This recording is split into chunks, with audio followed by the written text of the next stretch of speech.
उठो पार्थ।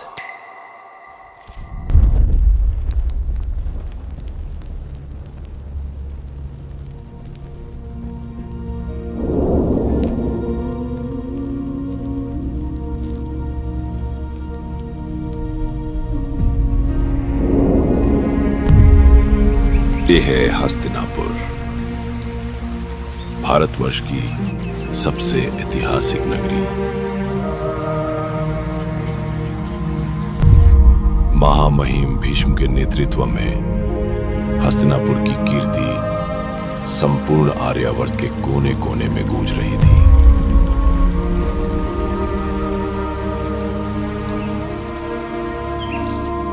उसका प्रताप प्रभात के सूर्य की किरणों की तरह संपूर्ण आर्यावर्त को प्रकाशित कर रहा था।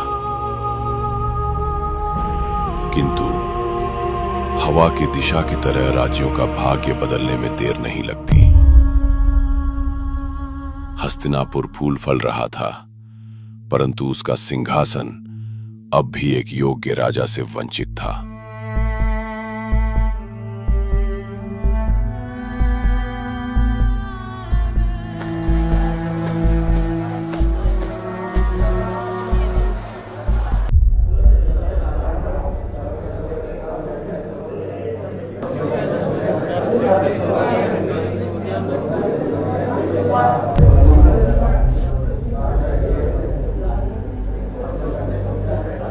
शांत।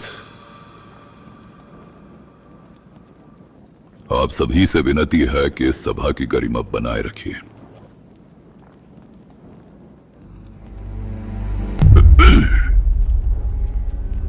राजा विचित्रवीर के दुर्भाग्यपूर्ण निधन के कारण हस्तिनापुर का यह सिंहासन अपने राजा विहीन हो गया है, और इसीलिए हम सब इस शक्तिशाली सिंहासन के योग्य उत्तराधिकारी चुनने के लिए यहां उपस्थित है। प्रणिपात महामहिम। मेरी राय में धृतराष्ट्र सबसे बड़े होने के नाते इस सिंहासन के योग्य उत्तराधिकारी है। हस्तिनापुर की गद्दी पर उसी का अधिकार होना चाहिए जो दूरदर्शिता और शक्ति से राज्य का नेतृत्व कर सके, और जो व्यक्ति देख ही नहीं सकता वो स्पष्टता और दिशा चाहने वाले राज्य का मार्गदर्शक भला कैसे बन सकता है?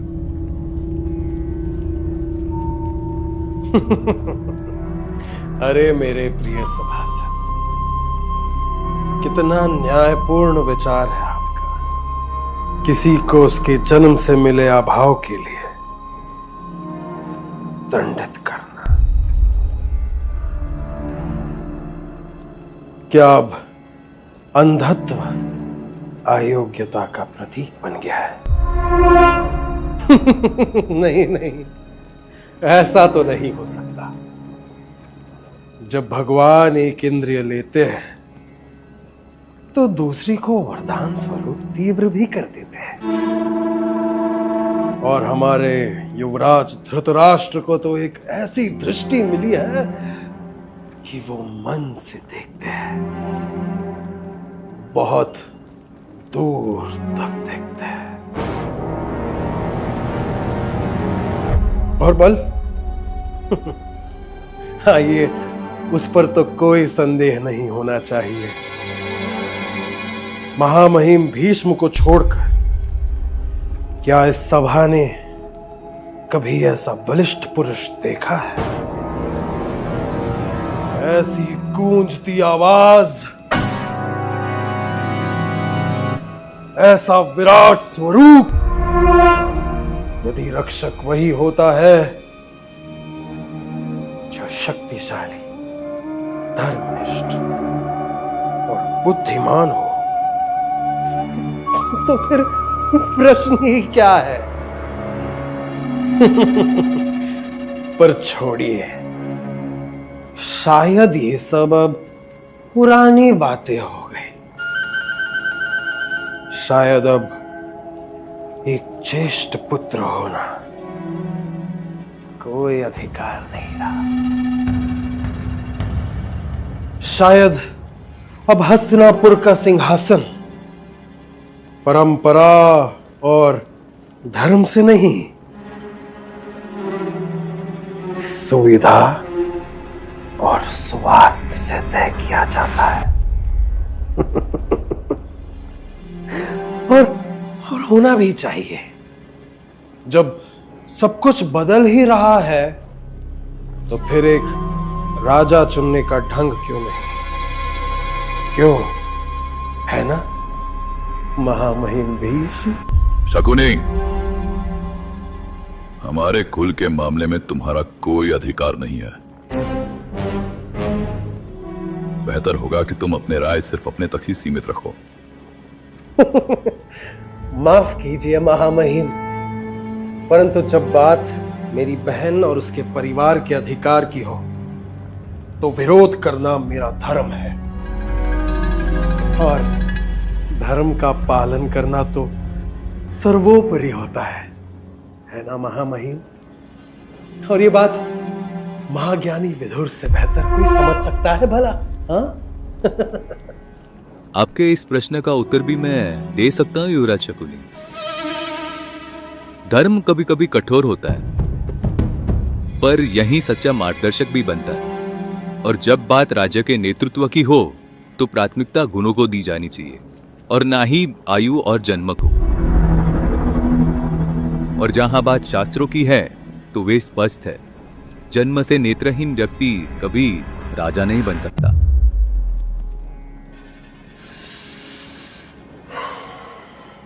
तो आप क्या चाहते हैं महामंत्री?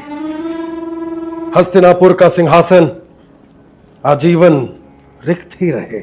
नहीं युवराज, मेरे कहने का तात्पर्य यह है कि हस्तिनापुर के नए राजा युवराज पांडु को बनाया जाए।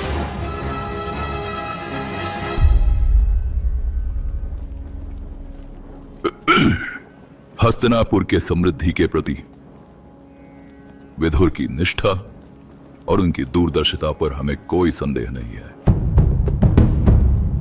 और मैं उनके इस प्रस्ताव से पूर्णतः सहमत हूं कि हस्तिनापुर का अगला राजा युवराज पांडु को ही बनाया जाए। महाराज पांडु की जय, महाराज पांडु की जय, महाराज पांडु की जय, महाराज पांडु की जय, महाराज पांडु की जय, महाराज पांडु की जय, महाराज पांडु की जय।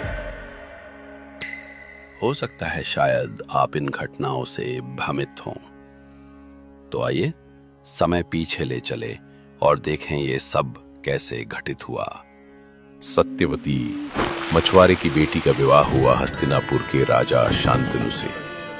इस विवाह का मार्ग प्रशस्त किया गंगा पुत्र भीष्म ने, जिन्होंने अपने पिता के प्रेम के लिए जीवन भर ब्रह्मचर्य और सिंहासन त्यागने की भयानक प्रतिज्ञा ली। यहीं से ही हस्तिनापुर की गाथा ने एक नया मोड़ लिया। सत्यवती और शांतनु के दो पुत्र हुए, चित्रांगद और विचित्रवीर्य।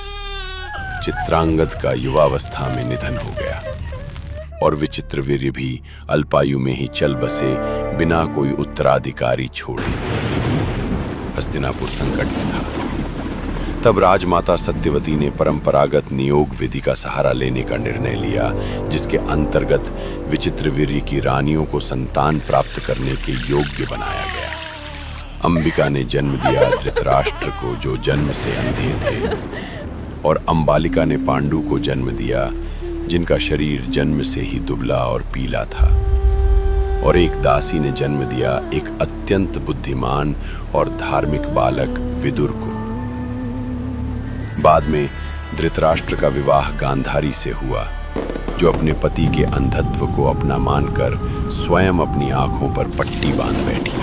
धृतराष्ट्र यद्यपि ज्येष्ठ थे, परंतु अंधा होने के कारण उन्हें गद्दी सौंपना संभव न था। सभा के विचार और विदुर की नीति के अनुसार पांडु को हस्तिनापुर का अगला राजा घोषित किया गया। पांडु तेजस्वी थे, पराक्रमी थे और उनकी लोकप्रियता भी बढ़ने लगी थी। अपने राज्याभिषेक के कुछ समय बाद पांडु ने कुंती को स्वयंवर में विजयी होकर अपनी पत्नी के रूप में स्वीकार किया। कुंती तप, त्याग और आस्था की प्रतिमूर्ति थीं। कुछ समय पश्चात पांडु ने दूसरा विवाह किया, मद्र देश की राजकुमारी माद्री से। राजनीतिक संतुलन के लिए ये एक महत्वपूर्ण गठबंधन था, परंतु धीरे धीरे हस्तिनापुर के भीतर एक असहजता पनपने लगी। धृतराष्ट्र गद्दी से वंचित थे और पांडु की बढ़ती प्रतिष्ठा दोनों भाइयों के बीच एक सूक्ष्म दूरी का कारण बनने लगी। भावनाएं मौन थीं, परंतु करवाहट धीरे धीरे अपना स्थान बना रही थी।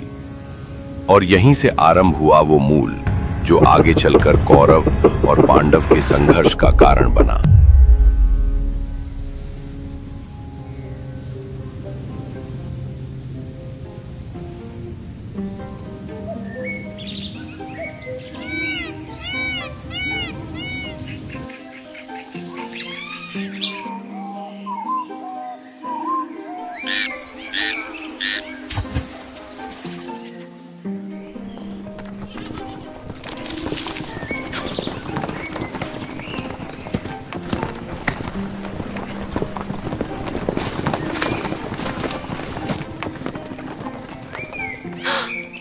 रुकिए रुकिए, आर्य वो देखिए कितना अद्भुत नृत्य है।